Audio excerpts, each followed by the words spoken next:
بسم اللہ الرحمن الرحیم کل نفس ذائقۃ الموت۔ حضرات گرامی قدر، آج ہم آستانہ ہیں زنجانیہ حضرت قبلہ پیر سید افضال حسین زنجانی، جو کہ جانشین ہیں حضرت قطب الاقطاب حضرت میرا حسین زنجانی رحمۃ اللہ علیہ، جو کہ حضور داتا گنج بخش رحمۃ اللہ علیہ کے پیر بھائی ہیں۔ ان کے جانشین محترم پیر سید افضال حسین زنجانی صاحب، ان کے آستانے پر آج کچھ علماء اور مشائخ کی قیادت میں ہم تمام لوگ ان کے بھائی کی وصال پر تعزیت کرنے کے لیے ان کے گھر میں ہم حاضر ہوئے،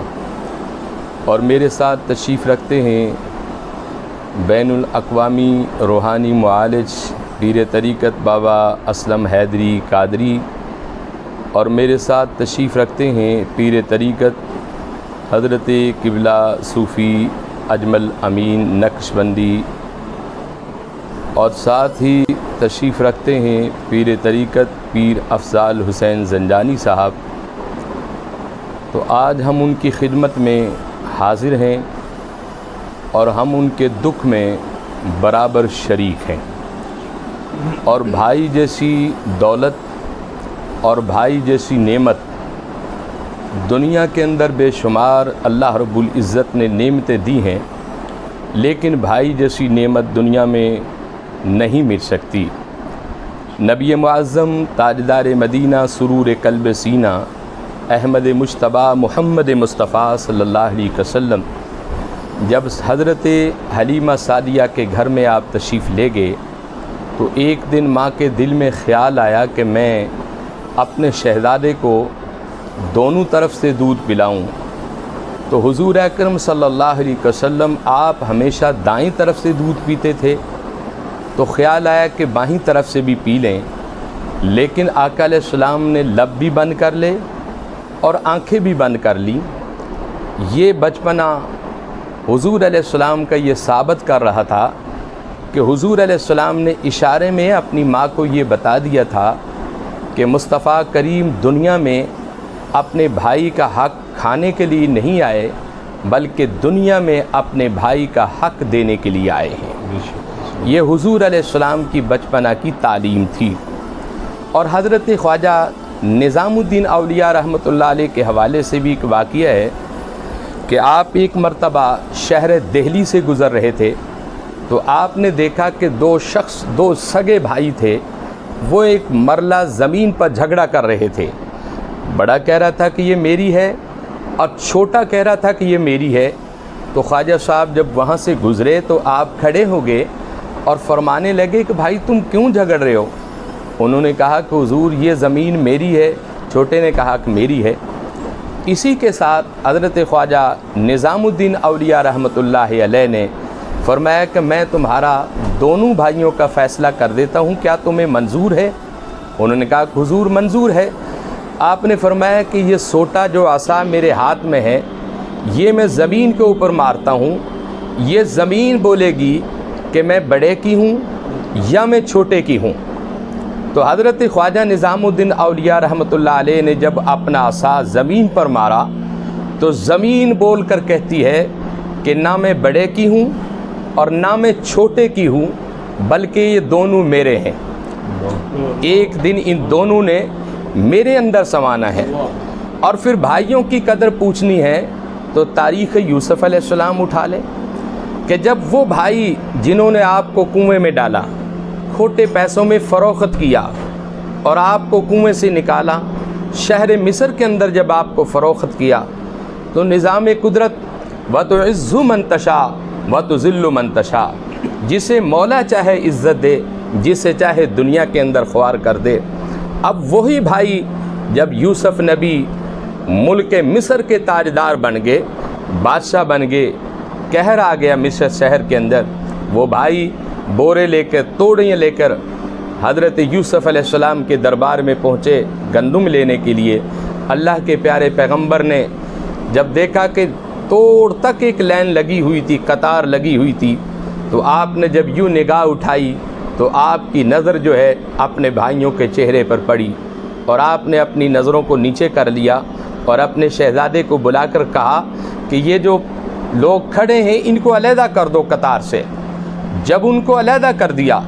اب وہ بھائی جنہوں نے ظلم کیا تھا پہچان انہوں نے بھی لیا تھا کہ یہ تو وہی ہے جس کو ہم نے کنویں میں پھینکا تھا،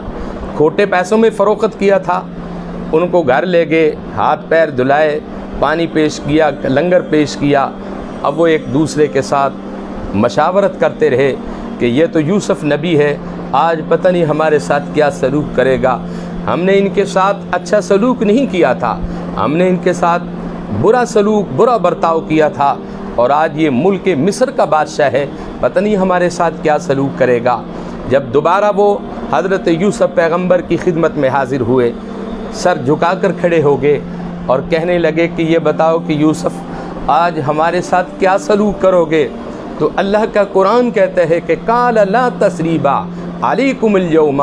کہ تم پریشان نہ ہو، آج تمہارے ساتھ وہی سلوک ہوگا جو بھائی بھائیوں کے ساتھ سلوک کرتا ہے،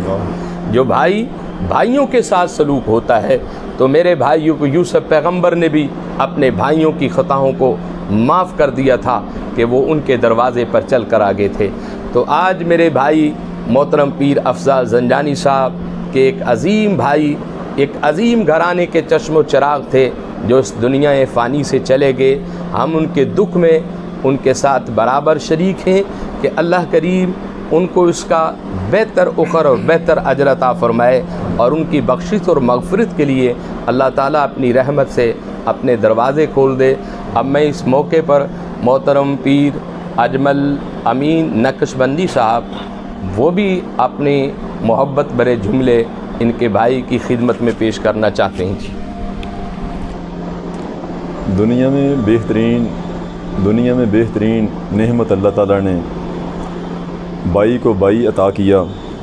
اس کا نعمت بدل نہیں۔ اللہ سے ہمیشہ ہر اس بھائی کی دعا ہونی چاہیے کہ اس کے ساتھ حسن سلوک پیش کیا جائے، حقوق اللہ اور حقوق العباد کا خیال رکھا جائے، اور چونکہ بھائی ایسی نعمت ہے کہ جو دنیا فانی میں دوبارہ نہیں ملتی، ہمیں ان تمام چیزوں کو اپنی سمجھ کے مطابق سامنے رکھتے ہوئے ان حقوق کی پاسداری کرنی چاہیے۔ اللہ سے دعا ہے کہ اللہ تعالی ہمیں ہمیشہ ان رشتوں کا احساس کرنے کی، اس کو سمجھنے کی اور اس کو اچھے انداز سے نبھانے کی توفیق عطا فرمائے۔ آمین وما علینا الا البلاغ المبین۔ جی ماشاء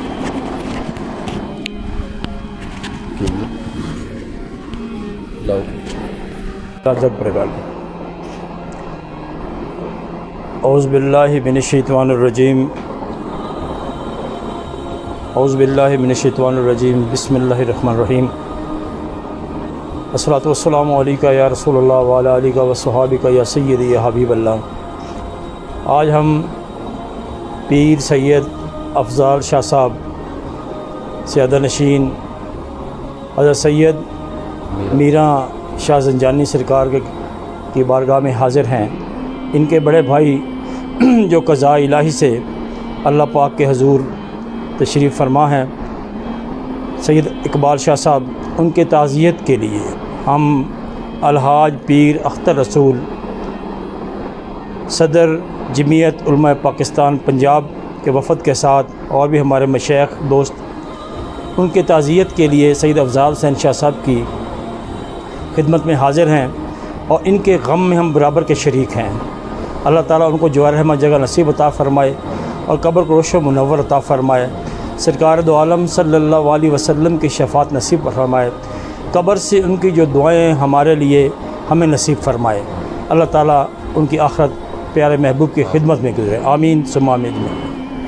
شیطان الرجیم، بسم اللہ الرحمن الرحیم۔ کل نفس ذائقۃ الموت، ہر شخص نے موت کا ذائقہ چکھنا ہے، چاہے ولی ہو، قطب ہو، ابدال ہو، غوث ہو، اللہ کے تمام بندوں نے، چرندوں نے، جن کے اندر جان ہے، ان سب نے موت کا ذائقہ چکھنا ہے۔